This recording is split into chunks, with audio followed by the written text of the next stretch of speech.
दूसरा नंबर सवाल। अब देखो भाई ये 11 नंबर सवाल है। अब देखो एक इसको आप A1 मान सकते हो, इसको A2 मान सकते हो, इसको A3 मान सकते हो, इसको A4 मान सकता है। पांचवा छठा सातवां ज्ञात करना है।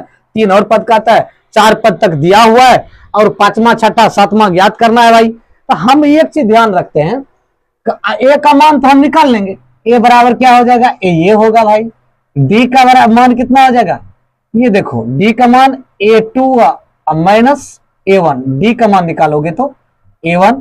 अब डी का मान आपका कितना दिया है, ए स्क्वायर माइनस ए। इसका तो निकलेगा नहीं, ये सर्वंतर इतना है। दूसरा का निकालेंगे तो ये 3 माइनस ए पर पावर 3 माइनस A2 सर्वंतर समान नहीं है। यह क्या होगा, एपी यह एपी में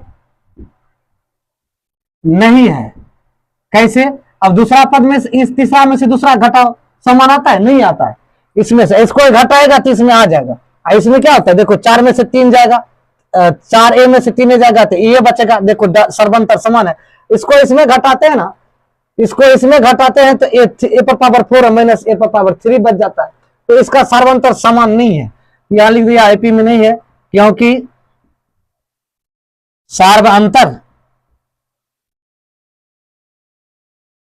समान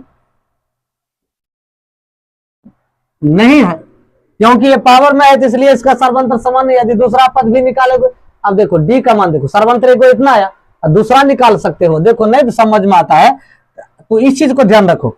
अब इसको क्या, इसको मानो दूसरा, इसको मानो पहला, सबका अंतर समान होना चाहिए। एपी में क्या होता है, सबका अंतर समान होता है। अब इसको क्या करो, A3 माइनस A2। अब घटेगा, ये नहीं घटेगा, सर्वंतर डी बराबर रखोगे A2 माइनस A1। यदि इसको रखते हो तो एक मान ये 2 मान लिया, 3 मान लिया, A3 माइनस A2 घटा